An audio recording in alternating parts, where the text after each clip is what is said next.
What's up guys, I hope you are doing well. I am Veer, welcome to star love family. तो कैसे हो दोस्तों? मैं आशा करता हूँ शानदार तरीके से आप लोग अपनी लाइफ को एंजॉय कर रहे हो, अपनी सेहत, फैमिली और पढ़ाई का ध्यान काफी अच्छे से रख रहे हो। काफी कुछ इंटरेस्टिंग आज के इस लेक्चर में हम लोग जानेंगे। कुछ डिफरेंट तरीके की चीजें भी आप लोगों को जानने को मिलेगी जो आप लोगों के एग्जाम के पॉइंट ऑफ व्यू से तो इंपॉर्टेंट है ही है, आप लोगों की नॉर्मल लाइफ में भी कुछ ना कुछ इंप्रूवमेंट लेकर जरूर आएगी। तो सबसे पहले एक इंपॉर्टेंट डे के बारे में जानेंगे, उसके बाद में आज का क्विज देखेंगे, फिर आगे न्यूज देखेंगे और फिर वीडियो के एंड में फिर से क्विज होगा। वीडियो के एंड का जो क्विज होगा उसका आंसर कितने अच्छे से आप लोगों ने दिया है उससे पता चलेगा कि ये लेक्चर कितने अच्छे से आप लोगों ने सुना है। तो लेक्चर को टकटकी लगाकर सुनना है, ठीक है? तो आइए डिस्कशन स्टार्ट करते हैं बिना किसी देरी के। सबसे पहले बात है यहां पर वर्ल्ड रिफ्यूजी डे के बारे में। तो डे के बारे में जानते हैं, वर्ल्ड रिफ्यूजी डे इसको बोला जाता है। सबसे पहले आप लोगों के माइंड में ये आना चाहिए कि ये रिफ्यूजी क्या होते हैं। देखिए, रिफ्यूजी वो लोग होते हैं जो एक जगह को छोड़कर दूसरी जगह पर जाते हैं अपनी फैमिली, अपनी लाइफ को सेव करने के लिए किसी भी रीजन की वजह से। एक तो हो सकता है इन्वायरमेंटल रीजन, जैसे कि कहीं पर बाढ़ आ गई, ठीक है, कहीं पर सुनामी आ गई, सूखा पड़ गया, उस एरिया को छोड़कर किसी दूसरे एरिया में जा रहे हैं। दूसरा रीजन हो सकता है कि उस पर्टिकुलर रीजन में वॉर हो जाए, जिस तरीके से मान लीजिए किसी पर्टिकुलर एरिया में लड़ाई स्टार्ट हो गई तो वहां पर लोगों की जान जा रही है, तो लोग अपनी जान बचाने के लिए दूसरी जगह पर चले जाते हैं। जैसे बहुत सारे पैलेस्तीन के जो लोग हैं वो यहाँ पर आज के डेट में छोड़कर पैलेस्तीन को बाहर निकल गए, ठीक है। तो इस तरीके से अलग अलग कंट्री पर जहां पर सिचुएशन देखने को मिलती है। सीरिया के बहुत सारे लोग आज के डेट में ऑल ओवर वर्ल्ड में पता नहीं कहां रह रहे हैं, क्योंकि वहां पर वॉर चलती रहती है। तो ये होता है बेसिकली दूसरा रीजन जो बहुत बड़ा रिफ्यूजी होने का रीजन माना जाता है। वैसे कई सारे लोग क्या रहते हैं, अपना काम की वजह से भी एक जगह से दूसरी जगह पर जाते हैं, तो वो यहाँ पर इस कैटेगरी में आप लोग इंक्लूड नहीं करेंगे, ठीक है। यहाँ पर बेसिक पर्पज होता है कि किस तरीके से अपनी फैमिली और अपनी लाइफ को सेव करना है, उसके लिए जो निकल कर जा रहे हैं। तो इस तरीके के जो लोग हैं उनके भी राइट के बारे में बात की जाती है। मान लीजिए आज के दिन में मैं यहाँ पर कहीं पर रहता हूँ ब्राजील के अंदर में, ठीक है, और मैं यहाँ पर कोई प्रॉब्लम होगी, मान लीजिए ब्राजील के जो अमेजन फॉरेस्ट है वहां पर आग लगी और मैं इंडिया के अंदर आ गया। तो इंडिया के अंदर अगर मैं आकर रह रहा हूँ तो यहाँ पर क्या होना चाहिए, कम से कम मान लीजिए मेरे साथ में मेरी फैमिली है, ठीक है, अगर उसमें कोई बच्चे भी हो तो यहाँ पर क्या हो कि कम से कम जो छोटे छोटे बच्चे हैं उनकी एजुकेशन के बारे में बात करनी चाहिए, सबकी हेल्थ के बारे में बात करनी चाहिए। मान लीजिए पेरेंट्स है मेरे साथ में, ठीक है, तो बुजुर्ग के लिए भी कुछ यहाँ पर फैसिलिटी होनी चाहिए। तो एक इंसानियत के नाते, एक इंसान होने के नाते जो भी फैसिलिटी यहाँ पर मिलनी चाहिए वो सारी एक तरीके से इंसान को अवेलेबल होनी चाहिए, कम से कम की जो बेसिक लाइफ को अपनी को लीड कर सके। वरना पता चला खाने के लिए खाना नहीं मिल रहा है, बच्चों को एजुकेशन नहीं मिल रही है, पीने के लिए पानी नहीं मिल रहा है, तो इससे अच्छा तो वहीं पर मर जाता है, यहाँ पे आके मरेगा वो इंसान। तो इसलिए इंसान का इंसानियत होने के नाते ये सब चीजें देखने को यहाँ पर बेसिकली फोकस देना चाहिए। पब्लिक अटेंशन दिलाने की कोशिश की जाती है इस पर्टिकुलर पर्पज के लिए, ताकि मिलियंस जो रिफ्यूजी हैं आज की डेट में इंटरनेशनली, ठीक है, उनको किस तरीके से लेकर चलना है। कई बार ऐसा होता है कि वो एक तरीके से, अब देखा होगा आप लोगों ने कि फोर्स लेबर के लिए भी उनको कई बार यूज किया जाता है। वैसे क्या होता है, वॉर कॉन्फ्लिक्ट या प्रोसिक्यूशन के चलते, यानी कि जनता अपनी जो जान बचाने के चलते निकलकर भागती है, उसके लिए बेसिकली इसको देखते हैं। थीम जो है यहाँ पर ये बोला जा रहा है स्टेप विद रिफ्यूजी, यानी कि एक तरीके से रिफ्यूजी के साथ में चलो, उनके साथ में मिलकर रहो, ताकि कोई प्रॉब्लम उनको हो तो उसका सोल्यूशन निकाला जा सके। यूएन के द्वारा जहां भी वायलेंस होता है, जो थाउजेंड्स ऑफ फैमिली वहां पर अपना एरिया छोड़ने के लिए मजबूर हो जाती है, तो उसके चलते यहाँ पर रिकॉग्नाइज किया जाता है, ताकि एक पर्टिकुलर स्टैंडर्ड इसके लिए तैयार किया जाए, कहीं पर भी रिफ्यूजी हैं तो उनकी भी लाइफ के बारे में सोचा जा सके कि भैया इनकी भी कोई लाइफ है। तो इसलिए यहां पर वर्ल्ड रिफ्यूजी डे जो है ये सेलिब्रेट किया जाता है, ठीक है। तो इंपॉर्टेंट है, याद रखना। आगे बढ़ते हैं, आप लोगों के सामने आज का क्विज है, इसको अच्छे से अटेम्प्ट कीजिए, इसके बाद में मैं आप लोगों को आंसर बताऊंगा। एक एक क्वेश्चन इंपॉर्टेंट है, आप लोगों को पता होना चाहिए। कई बार डायरेक्ट क्वेश्चन बन जाते हैं, कई बार स्टेटमेंट की फॉर्म में भी क्वेश्चन एग्जाम में पूछ लिए जाते हैं।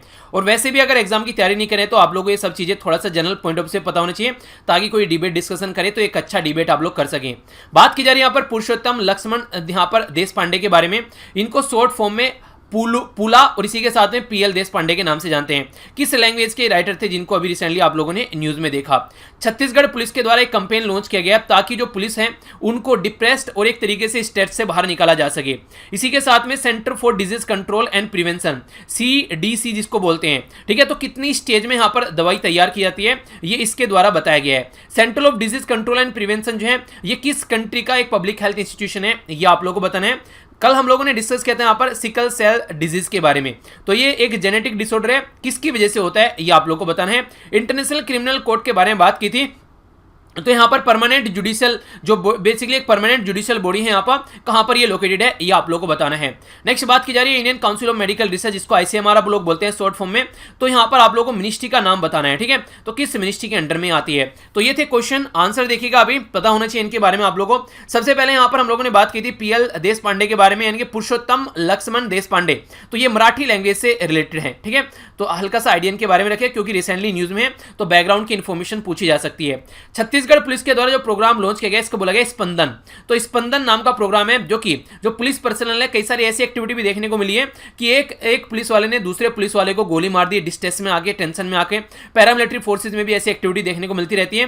तो ऐसा क्यों होता है? तो उनके लिए योगा एक तरीके से उनके लिए वो क्लासेस, ताकि ऐसी एक्टिविटी को रोका जा सके। नेक्स्ट यहां पर बात की जा रही है centre for disease control and prevention, जिसको शॉर्ट फॉर्म में CDC आप लोग बोलते हैं। तो 6th स्टेज में बोलता है कि यहां पर ये दवाई तैयार की जाती है। Central for disease control and prevention के बारे में अगर बात करें तो यूनाइटेड स्टेट ऑफ अमेरिका के अंदर यहां पर बेसिकली ये पब्लिक इंस्टीट्यूशन है, जो कि आप लोग को आइडिया रखना है। नेक्स्ट बात की जा रही है यहां पर सिकल सेल डिजीज के बारे में। तो ये जो है यहां पर बेसिकली हीमोग्लोबिन की वजह से आप लोग यहां पर ये एबनॉर्मलिटी होती है, जो कि एक तरीके से ऑक्सीजन कैरिंग कैपेसिटी, आपकी बॉडी में जो भी आप लोग आज के में जितनी ऑक्सीजन होगी उतना ही अच्छे से आप लोग मोटिवेट रहेंगे। ऑक्सीजन की कमी होने से आप लोग को जवाई आने लगती है, नींद आने लगती है, बॉडी जो रहती है वो थोड़ा सा आप लोग को डल डल फील होने लगती है। तो इसलिए बोला जाता है कि आप लोग मॉर्निंग में एक्सरसाइज कीजिए, ताकि पूरे दिन आप लोग अपने आप को फ्रेश रख सकें, ठीक है।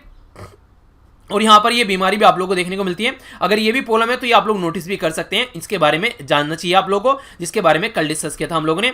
इंटरनेशनल क्रिमिनल कोर्ट के बारे में बात की जा रही है यहां पर। तो यहां पर बात की जा रही है कि परमानेंट जुडिशियल बॉडी है, हेडक्वार्टर इसका कहां पर है? द हेग में, नीदरलैंड के अंदर में, ठीक है। तो ये याद रखेगा। अगर आप लोग इसकी लोकेशन भी देखना चाहेंगे तो आप लोगों को यहां पर देखने को मिलेगा। चलिए आप लोग ये आप लोगों से क्वेश्चन पूछता हूं। अभी यहां पर कई बार आप लोगों ने इसका नाम भी सुना होगा, इसको एक और नाम से पुकारा जाता है, ठीक है। यहां पर आप लोगों को इसकी लोकेशन देखने को मिलेगी, एक और नाम से इसको पुकारा जाता है नीदरलैंड के, वो आप लोग बताना। काफी पुराना नाम है, कई बार आप लोगों ने सुना भी होगा, तो उसके बारे में आप लोग बताइएगा जरूर। इंटरेस्टिंग है, जब मैंने पहले मुझे नहीं पता था, नीदरलैंड ही लिखा हुआ मिलता था, पर लेकिन जब इसके बारे में पढ़ा कि पहले इसको इस नाम से पुकारा जाता था, तो कई सारी नई चीज जानने को मिलती है, तो इंटरेस्टिंग लगती है कि हाँ अच्छा ऐसा भी होता है यार। तो वो चीजें तभी होंगी जब आप लोग चीजों को जानने में इंटरेस्ट रखेंगे। ICMR Indian council of medical research के बारे में बात की जा रही है। तो ministry of health and family welfare के द्वारा यहाँ पर यह फंडेड की जाती है, ठीक है। तो ये थे क्वेश्चन। आइए अब आगे बढ़ते हैं। न्यूज़ है आप लोगों के सामने, यहाँ पर बात की जा रही है खेलो इंडिया प्रोग्राम के बारे में। तो खेलो इंडिया प्रोग्राम के बारे में बाद में जानेंगे, पहले थोड़ा सा आप लोगों को खेलो इंडिया प्रोग्राम के बारे में वैसे बताता हूँ, अब न्यूज़ क्या है उसको बाद में जानेंगे। खेलो इंडिया एक तरीके से हमारी कंट्री में खेलो इंडिया यूथ गेम के नाम से भी जाना जाता है। खेलो इंडिया गेम, खेलो इंडिया स्कूल गेम पहले इसको बोला जाता था। ये जो हमारी कंट्री में स्टार्ट किया गया था 2018 में इसको स्टार्ट किया गया था। ये जो बेसिकली एक एनुअल इवेंट है हमारी कंट्री में, ये इसका पर्पज क्या था? इसका पर्पज ये था कि हमारी कंट्री में जो बच्चे हैं उनको तैयार किया जा सके आने वाले टाइम में, ताकि वो जो प्रिपेयर किया जा सके ओलंपिक के लिए, इंटरनेशनल इवेंट्स के लिए। तो इसी के लिए यहाँ पर इनके लिए ट्रेनिंग ऑफ ट्रेनर्स ये प्रोग्राम स्टार्ट किया गया, ताकि इनको ट्रेनिंग प्रोवाइड करा जा सके। इनको यहाँ पर वैसे भी अगर देखा जाए तो यहाँ पर एक तरीके से रिवेन्यू पॉइंट ऑफ से भी इनको पैसे देने की भी बात की गई, यानी कि एवरी ईयर बेस्ट 1000 किड जो होंगे उनके एनुअल स्कॉलरशिप दी जाएगी 5 लाख की, ठीक है, for 8 year to prepare the international sport, यानी कि 5 लाख रुपए दी जाएंगे 8 साल तक प्रिपेयर करने के लिए। अगर सबसे पहले इवेंट के बारे में आप लोगों से बात की जाए यहाँ पर, तो क्वेश्चन बन सकता है। सबसे पहले ये जो इवेंट हुआ था ये 2018 में हुआ था। 2018 में कहां पर हुआ था? दिल्ली के अंदर में हुआ था। जब दिल्ली में इवेंट हुआ तो सबसे टॉप पर था हरियाणा, दूसरे नंबर पर था महाराष्ट्र, और तीसरे नंबर पर था यहाँ पर आप लोगों को देखने को मिलेगा दिल्ली, ठीक है। तो दिल्ली के अंदर हुआ था, दिल्ली तीसरे नंबर पर था। जब और बात करें दूसरे नंबर पर, जब यहाँ पर 2019 में यहाँ पर ये इवेंट हुआ, तो 2019 में पहले ये कहाँ पर हुआ? महाराष्ट्र के अंदर। तो महाराष्ट्र के अंदर जब ये इवेंट हुआ तो महाराष्ट्र ने ही टॉप किया, ठीक है।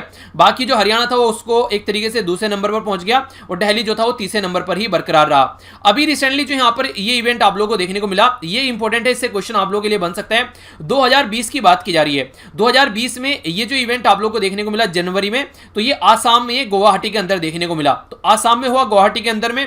तो यहां पर कौन था? महाराष्ट्र टॉप पर था, हरियाणा दूसरे पर था, तीसरे पर था दिल्ली। यानी कि सेकंड ईयर जो मेडल टैली थी वही थर्ड ईयर भी यहां पर देखने को मिली, ठीक है। तो ये इंपॉर्टेंट क्वेश्चन आप लोगों से यहां पर बन सकता है। अभी नेक्स्ट जो इवेंट होगा वो 2021 में होगा। आइए अब इस न्यूज के बारे में जानते हैं। ये जो न्यूज़ है यहाँ पर इसके बारे में बात की जा रही है, हमारी कंट्री के जो स्पोर्ट मिनिस्टर है किरण रिजिजू जी, उनके द्वारा यहाँ पर बात की गई है खेलो India state centres of excellence के बारे में, यानी कि एक सेंटर बनाया जाएगा जिसके बारे में इसके ऊपर फोकस दिया जाएगा। ये मिनिस्ट्री के अंदर एक तरीके से फ्लैगशिप प्रोग्राम की तरीके से यूज किया जाएगा।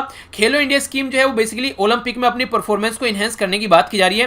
कितनी ज्यादा पॉपुलेशन है हमारी कंट्री में, फिर भी ओलंपिक में मेडल कितने आते हैं, तो सोचने के लिए मजबूर होना पड़ता है कि आखिर हम लोग कर क्या रहे हैं। तो इसी के चलते यहाँ पर बेसिकली हम लोग फोकस देकर चलेंगे अलग अलग एक स्टेट और यूनियन टेरिटरी के ऊपर, ताकि अपनी कंट्री में स्पोर्ट की जो बेसिक फैसिलिटी है उसको इंप्रूव किया जा सके।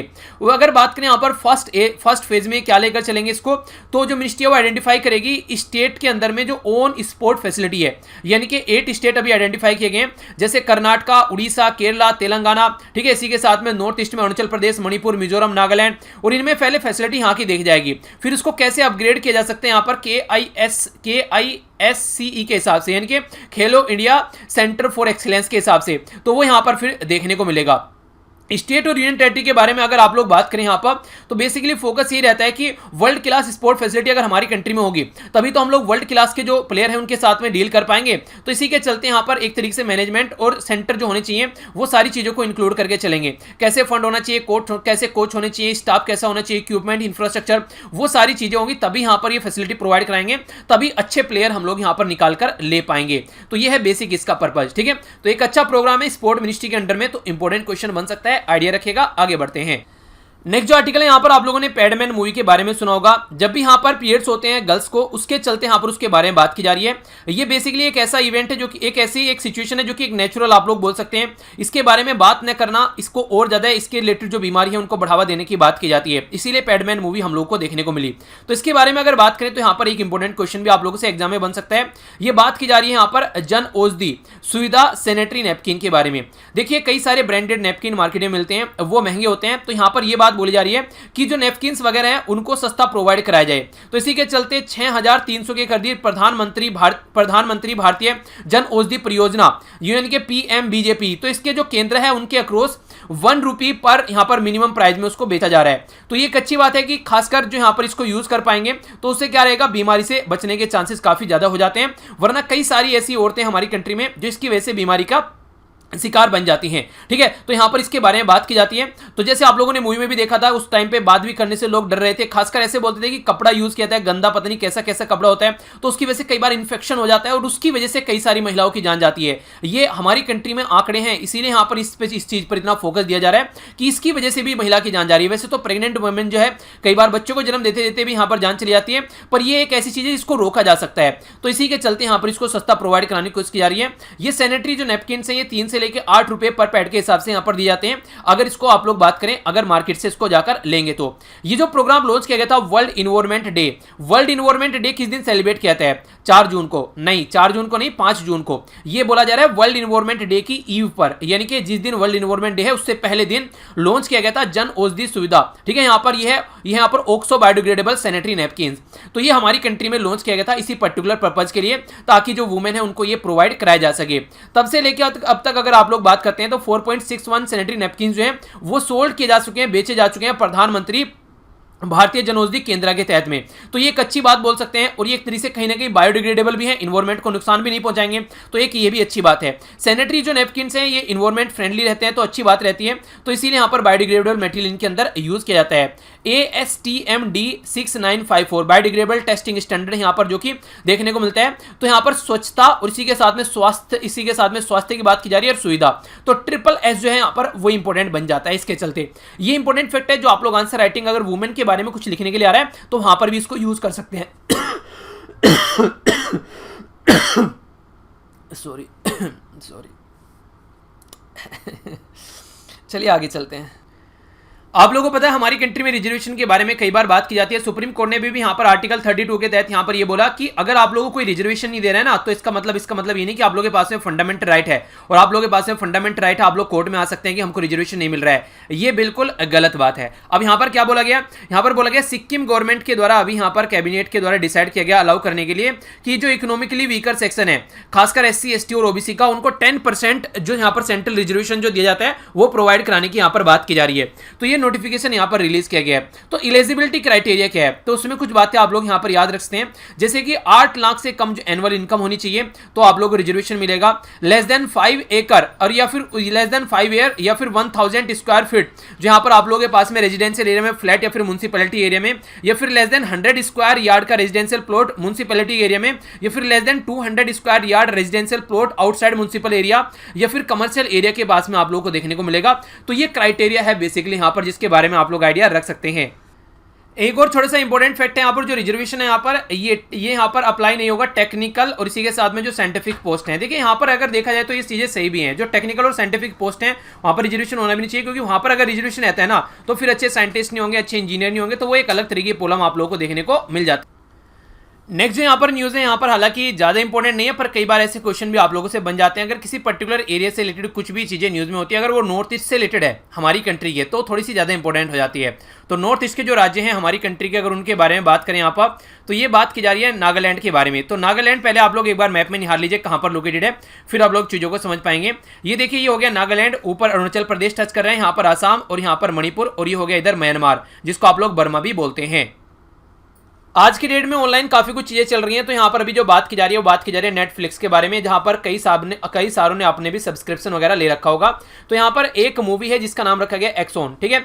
तो इसी के बारे में बात की जा रही है, जिसको जो बेसिकली स्पेल्ड किया जा रहा है अखूनी, तो इस नाम से इसको पुकारा जा रहा है। तो ये बेसिकली नॉर्थ ईस्ट में जो नागालैंड के अंदर में एक डिश बनाई जाती है, जो आप लोग यहाँ पर देख सकते हैं, जो यहाँ पर सोयाबीन का यूज कर यहाँ पर बनाई जाती है, जो अलग तरीके से थोड़ी सी स्मेल करती है और एक अलग तरीका फ्लेवर इसमें देखने को मिलता है। उसके नाम पर इसका नाम यहाँ पर रखा गया है, ठीक है।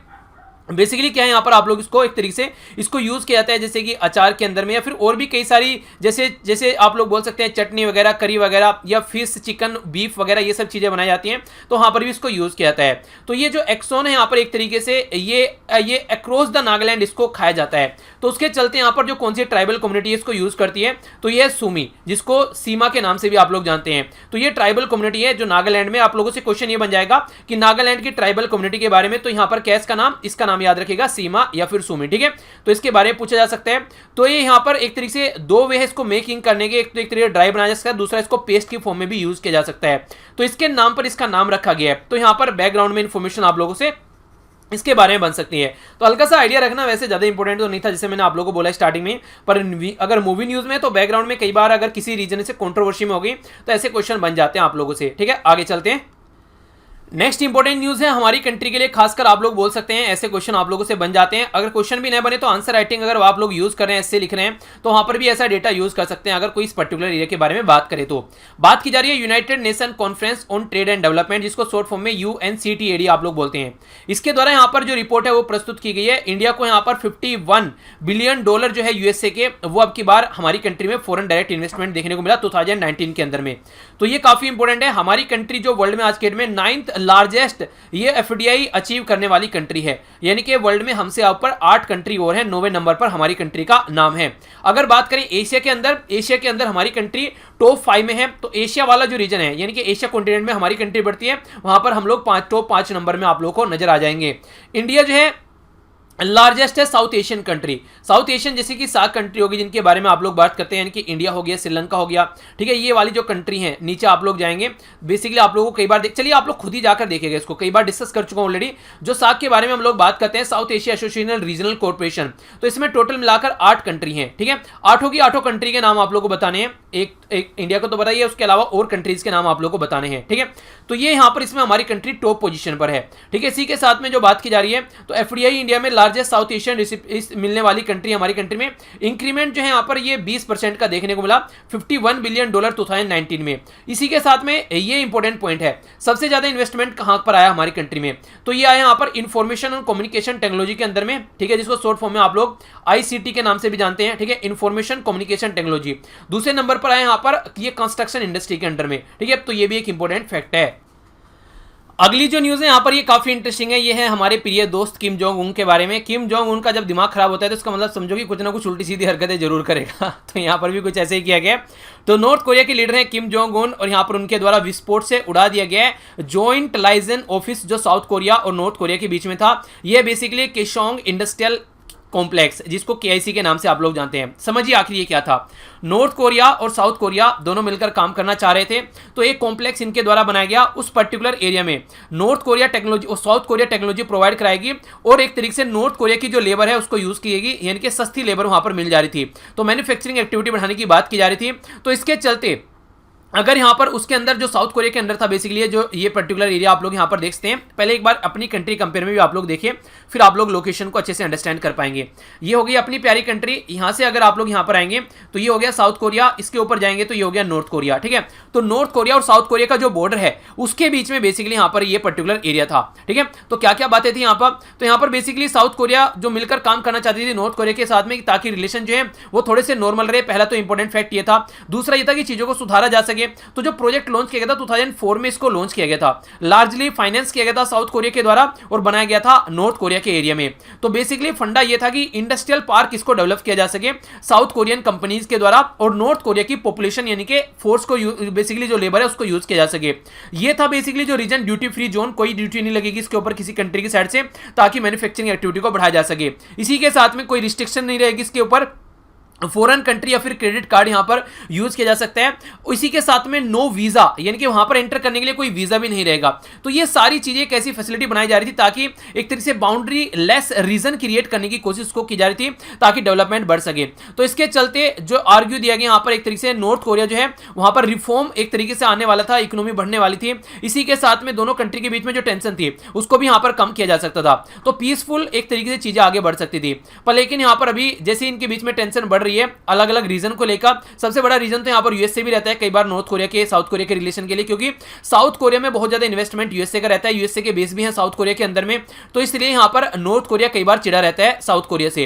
पर लेकिन कई बार रिलेशन सुधारने की कोशिश की गई है, पर अब तक रिलेशन नहीं सुधरे हैं। तो उसी के चक्कर में अभी यहां पर ये जो कॉम्प्लेक्स बनाया जा रहा था इसको उड़ा दिया गया है नॉर्थ कोरिया के द्वारा। तो ये अभी न्यूज में है, ठीक है। तो इसके बारे में आप लोग आइडिया रखेगा जो भी है सही है अपनी जगह। आगे बढ़ते हैं। तो इधर टोटल आज का डिस्कशन, आई होप कि आप लोगों ने इसको अच्छे से एंजॉय किया होगा। देख लेते हैं क्या क्या डिस्कस किया। सबसे पहले वर्ल्ड रिफ्यूजी डे के बारे में जाना। नेक्स्ट आप लोगों के सामने यहाँ पर क्विज था, उसका आंसर अच्छे से देखा। और इसी के साथ में सबसे पहले हम लोगों ने यहाँ पर एक जो न्यूज थी वो जानी यहाँ पर सैनिटरी नैपकिन्स के बारे में। नेक्स्ट जो हम लोगों ने यहाँ पर बात की, ये हम लोगों ने यहाँ पर बात की स्पोर्ट के बारे में और खेलो इंडिया के बारे में डिटेल में आप लोगों को इन्फॉर्मेशन दी, तो कोई कंफ्यूजन नहीं होना चाहिए। नेक्स्ट जो इन्फॉर्मेशन थी यहाँ पर सिक्किम के बारे में जो रिजर्वेशन की बात की जा रही है वो सब चीजें हम लोगों ने जानी। नेटफ्लिक्स और यहाँ पर इसी के साथ में नागालैंड से रिलेटेड कुछ चीजें हम लोगों को जानने को मिली, के बारे में जाना। इसी के साथ में जो एफडीआई हमारी कंट्री में आ रहा है उसके बारे में जानने को मिली कई सारी चीजें।